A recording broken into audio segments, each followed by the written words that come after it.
देखिए, कुछ लोग मेरे नाम से अपना टीआरपी बढ़ाते हैं, फॉलोअर बढ़ा रहे हैं। अनाप शनाप बोल के सोचता है कि हम लाइमलाइट में आ जाए। अगर मैं कह दूंगा जिंदगी में विधायक नहीं बनेगा।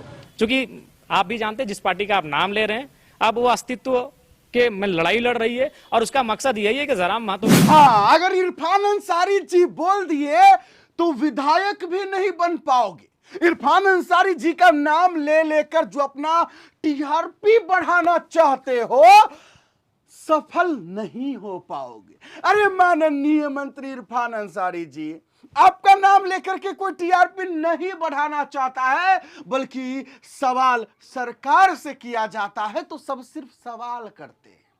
आगे हम आपको इरफान अंसारी जी को सुनाए, बताए, समझाए, लेकिन उससे पहले डुमरी विधायक टाइगर जयराम महतो जी का एक वीडियो क्लिप दिखाते हैं। हो सकता है आपने वो वीडियो क्लिप जरूर देखा होगा, लेकिन हम उस पर जो कहना चाहते हैं वो नहीं सुने होंगे, इसलिए पहले देखिए और उस पर जो कहेंगे जरूर सुनकर जाइएगा।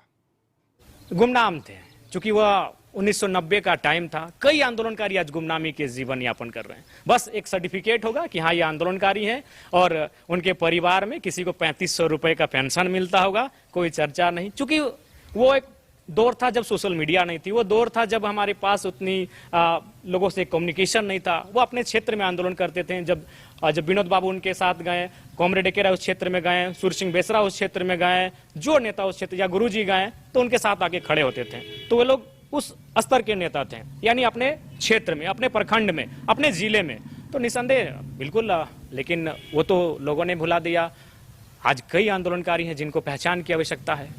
तो उस हिसाब से आज जो जहां तक हम जा रहे हैं, ये निसंदेह एक पर्सनल सवाल जयराम जी, आपसे ही बातचीत के दौरान हम लोगों को पता चला था कि, और जहां तक हम लोगों ने अपने सूत्र के हिसाब से पता लगाया था, आपके पिताजी जो थे उनको देख करके नशा करने वाले लड़के भाग जाते थे। हाँ, बिल्कुल, वहां बैठते नहीं थे। बिल्कुल नहीं बैठते थे। लेकिन जो गोली खेलते थे वो भाग जाते थे। और मेरे पिताजी का हाइट लगभग 6 फीट के आसपास था। हाँ, मैंने लोगों का, मैं उनका खौफ था, अगर कुछ गलत करते थे तो लोगों में उनका खौफ था। लेकिन जयराम महतो के जो प्रतिद्वंदी हैं, विरोधी हैं, विचारों का विरोधी हो या पार्टी के विरोधी हो, सवाल जयराम जी से होना चाहिए, लेकिन उनके पिताजी तक बात क्यों पहुंच जाती है, और जब पहुंचती है तो आपको कैसा लगता है? नहीं, हम लोग भी सोशल मीडिया के माध्यम से देखे हैं, बड़ा आश्चर्यजनक है। आलोचना होनी चाहिए, बिल्कुल होनी चाहिए, एक विधायक की होनी चाहिए। जो पिता 28-30 साल पहले दुनिया को छोड़ के जा चुका है, उस पर तो चर्चा ही नहीं होनी चाहिए। और उसके बाद भ्रमित करने वाली बातें। हाँ, अगर उसके बाद भी अगर 28-30 साल पहले अगर मेरे पिताजी कोई ऐसा कार्य किए होते हैं जो असामाजिक हो, बिल्कुल बोलते हैं कि यार उसके पिताजी ने तो ये किया था। लेकिन आंदोलनकारी थे, और चूंकि इन लोग का काम अब यही बचा है कि एक पैटर्न नैरेटिव सेट करिए, नेगेटिव नैरेटिव सेट करिए। क्योंकि आप भी जानते हैं जिस पार्टी का आप नाम ले रहे हैं, अब वो अस्तित्व के में लड़ाई लड़ रही है और उसका मकसद यही है कि जयराम महतो की आलोचना करके, जयराम महतो के परिवार की आलोचना करके, क्योंकि उनका सोशल मीडिया का एक बहुत बड़ा रोल है। यूथ को लगातार रोज उनके बारे में गलत गलत चीजें जो सच्चाई से वाकिफ भी नहीं, उनको दिखाएंगे और 2029 में फिर अपनी 10 सीटों को वापस लेंगे। उनका कोई लक्ष्य नहीं है झारखंड के लिए, उनका बस इतना ही लक्ष्य है कि जयराम महतो के उभार से हमारा राजनीतिक संकट हुआ है, उसे वापस पाने के लिए जयराम महतो की आलोचना करनी है, जयराम महतो को गाली देना है, जयराम महतो के परिवार की बद्दी आलोचना ही करनी है, जिसका कोई नाता नहीं। अब हमारी माता 28 वर्ष 30 वर्ष पहले, जब उनकी आयु 28 साल थी, तब जाके वो विधवा हुई है, उन पे आलोचना करते हैं। इतनी मैंने संकीर्ण इनकी मानसिकता, इतने घृणित सोच के लोग हो चुके हैं। तो इतना तो सोचना चाहिए इनको।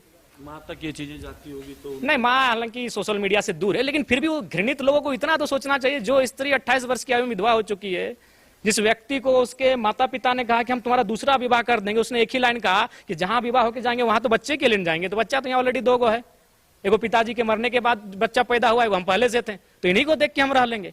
और उस पर ये लोग आलोचना ही नहीं करते हैं, बहुत ही गंदा शब्द लिखते हैं, वो गंदा बोलते हैं ये लोग।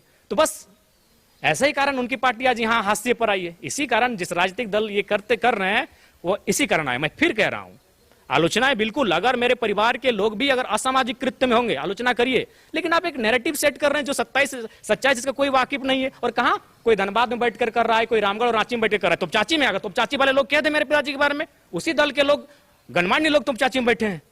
तो ये नैरेटिव सेट कर रहा है जो कि घृणित, इनकी घृणित, और मैंने कह सकते हैं इनमें एक सोच होती है, वो तो होगी ही, वो स्वाभाविक है। तो एक नकारात्मक और घृणित और मैंने कह सकते संकीर्ण सोच के ऐसे लोग व्यक्ति हैं। बिल्कुल हमसे हमारा हमला कीजिए हम पर, हम आपके हमले के लिए तैयार हैं। लेकिन धनबाद के जो माननीय है वो भी कह रहे थे। देखिए, धनबाद के माननीय अपनी सुध-बुध खो चुके हैं, और क्यों खो चुके हैं आपको भी मालूम है। उनका रिपोर्ट कार्ड दिल्ली में खराब जा चुका है, चूंकि वो मेयर नहीं बना पाए। बहुत ही रिपोर्ट कार्ड उनका खराब जा चुका है। उनके कहने पर देखिए, वह धनबाद के सांसद हैं, लेकिन धनबाद के नेता आज भी नहीं है, नहीं मानते हैं लोग। तो अब क्या हुआ, अब तो भाई उनको अपना जो धैर्य है, वो धैर्य को लगातार खो रहे हैं। और वो बिल्कुल बहुत ही दुर्भाग्यपूर्ण है कि एक सांसद जिसको लोग काफी सक्षम मानते हैं, पावरफुल मानते हैं, अगर वह व्यक्ति 30 साल पहले मरे हुए व्यक्ति का नाम लेकर अगर आलोचना कर रहा है तो ये बड़ी दुर्भाग्य की बात है। मैं उनको बिल्कुल कहूंगा, आप आलोचनाएं करिए, सीधा हमसे टकराइए, सीधा हम पे बात करिए, हम सीधा आप पे बात करते हैं। और जो हमने कहा है वो मीडिया छानबीन करे। कितना दुर्भाग्य की बात है कि एक और क्राइसिस बढ़ रही है, एक और इकोनॉमी में अंतर हो रहा है, और महोदय 40,000 करोड़ रुपए दबा के बैठे हैं।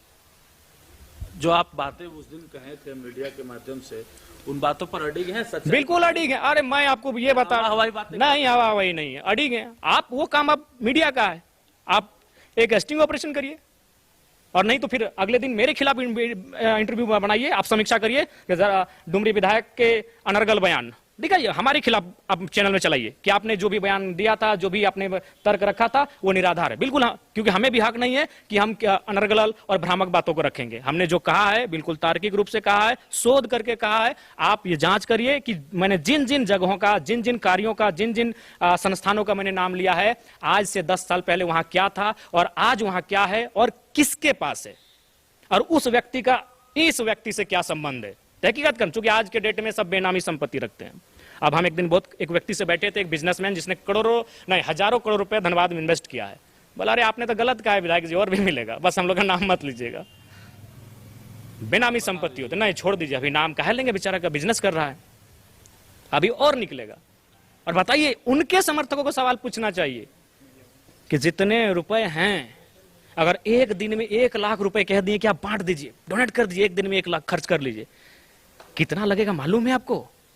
लगभग 10,000 साल लगेंगे। 10,000 साल समझ रहे हैं? पढ़ने वाले छात्र हैं भाई, 10,000 साल पहले क्या था? 9 पाषाण युग था, पूरा पाषाण, मध्य पाषाण, 9 पाषाण। यानी संभवतः हम कपड़ा भी नहीं पहनते थे, क्योंकि सभ्यता जब आई तब हमने कपड़ा पहना। यानी इतना पैसा है कि जब हमने कपड़ा नहीं पहनना था, उस समय से लेकर आज तक अगर दिन में 1-1 लाख रुपया बांटेंगे तो खत्म नहीं होगा। और आज देश में अंतर हो चुका है। क्यों? कारण क्या है? इसलिए कुछ लोगों ने ले लिया है अपने कब्जे में, कंट्रोल कर लिया है। पैसा बढ़ा है, जमीन खिसका है क्या उनका? बहुत जोरदार तरीके खिसका है भैया, आप देखिएगा ना। मेयर चुनाव में आपने देख लिया, इसीलिए उनको सुधार करना चाहिए। कुछ अगर टिप्स देना चाहें तो, आप युवा हैं। हम तो कहेंगे कि दान कर दीजिए। धन का 3 गति होता है। मैं ये आपके चैनल के माध्यम से इस देश के, इस राज्य के, इस जिले के तमाम रसूखदारों से कहूंगा, जिनके पास अकूत संपत्ति हो गई है, चाहे वह नामी हो, बेनामी हो, चल हो, अंचल हो, 3 प्रकार का। पहला, उपभोग करिए। उपभोग मतलब कपड़ा लीजिए, जूता लीजिए, मोजा लीजिए, गाड़ी लीजिए, सोना लीजिए, चैन लीजिए, खाइए, यूज करिए। दूसरा, डोनेट करिए। तीसरा, खत्म हो जाएगा। स्पेन में क्या हुआ, इटली में क्या हुआ, कोरोना आया, महामारी आया, लोग सड़कों पे आए, पैसा फेंकने लगे। धन का 3 ही गति होता है, उपभोग करना, दान करना या नष्ट हो जाना। जरा सोचने वाली बात है कि आखिरकार टाइगर जयराम महतो की लोग खामियां न निकाल सका, तो अब उनके पिताजी को घेरने का काम कर रहे हैं। टाइगर जयराम महतो को झांसाराम कहते कहते थक गए, तो अब उनके पिताजी को कटघरे में खड़ा कर दिया और उन पर ही सवाल दागने शुरू हो गए। जबकि टाइगर जयराम महतो के पिताजी झारखंड के आंदोलनकारी रहे हैं और वो शहीद हुए। उनके बारे में जो कुछ भी बोला जा रहा है, इस पर आप क्या सोचते हैं कमेंट बॉक्स में लिखिएगा। हम आपको अब इरफान अंसारी जी को पहले सुनाते हैं। बड़ी खबर ये है, विधायक है भाजपा के, कुछ विधायक विवेक पर फैसला ले रहे हैं, तो मैं इसको सार्वजनिक करना नहीं चाहता। कुछ बातें हुई है, अंदर बातें हुई है। मैंने कहा कि देखो यार, झारखंड ठीक है, भाजपा के लोग बाहरी लोग हैं, तुम्हें झारखंड से अब तो दिखाओ। झारखंड के लोगों ने बहुत कुछ दिया है तुम लोगों को, विधायक बनाया, सांसद बनाया है, कई मंत्री बने हैं। तो झारखंड की अस्मिता का सवाल है, झारखंड की मान मर्यादा का सवाल है। तो कुछ विधायकों ने मुझसे कहा कि सर इरफान साहब आप बिल्कुल सही बोल रहे हैं, हम लोग आपकी बात पे विचार करेंगे। अच्छा, भानु जी कह रहे हैं कि कांग्रेस में टूट है। अरे भानु भानु को मेरा प्यार बोल देना। भानु को मेरा भानु जी के लिए कुछ एक संदेश कह रहे हैं कि टूट है कांग्रेस में, आप लोग जबरदस्ती उसको जोड़ने की कोशिश कर रहे हैं कांग्रेस में। अब देखिए, कुछ लोग मेरे नाम से अपना टीआरपी बढ़ाते हैं, फॉलोअर बढ़ा रहे हैं, अनाप शनाप बोल कर सोचता है कि हम लाइट में आ जाएं। लेकिन मैं बार बार बोल रहा हूँ कि अपना गड्ढा खोद रहा है। अगर मैं कह दूँगा ज़िंदगी में विधायक नहीं बनेगा, तो ये बात होना चाहिए। कम से कम अपना करियर तो देखो यार, क्या बात करो, कितना हो गया माइलेज लेना हो गया। अब लोग जान गया तुमको कि कौन है भानु, हमारे लोग भी जान गए।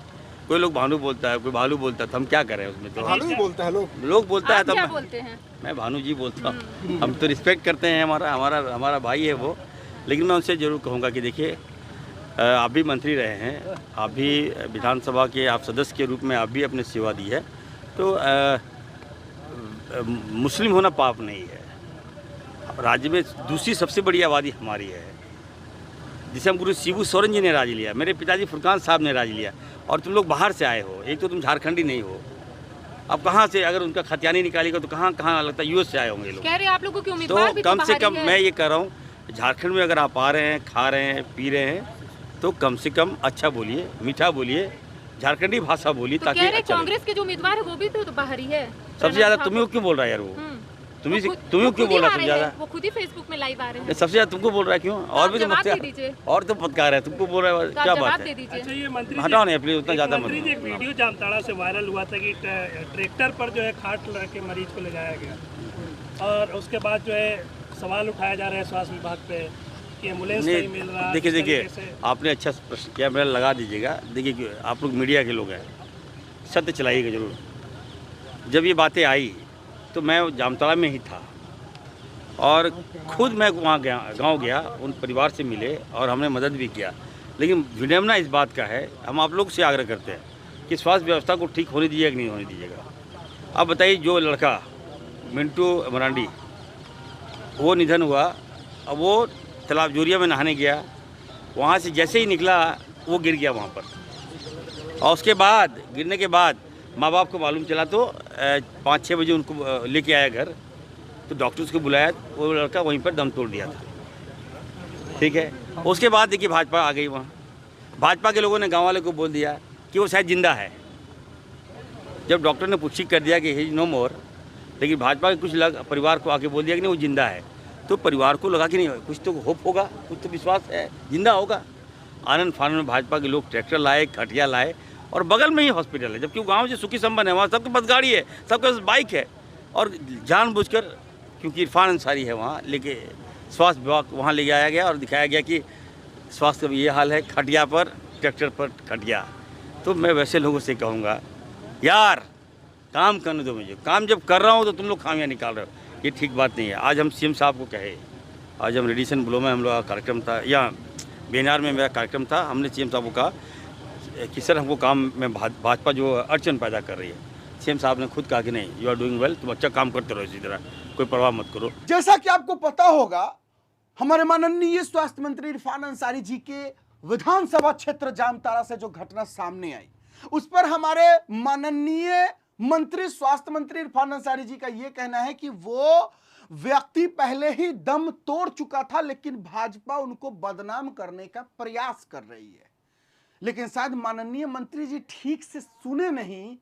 ये कुछ लोग उठा के लाए, तो हम लोग एम्बुलेंस में स्वास्थ्य में फोन करते रहे तो फोन भी नहीं उठा रहे। वो व्यक्ति ये कह रहा है कि उसने एम्बुलेंस को फोन किया, लेकिन एम्बुलेंस के जो कर्मी थे जो उसको संभालते हैं, वहां से उन्हें कोई रिस्पांस और जवाब नहीं मिला।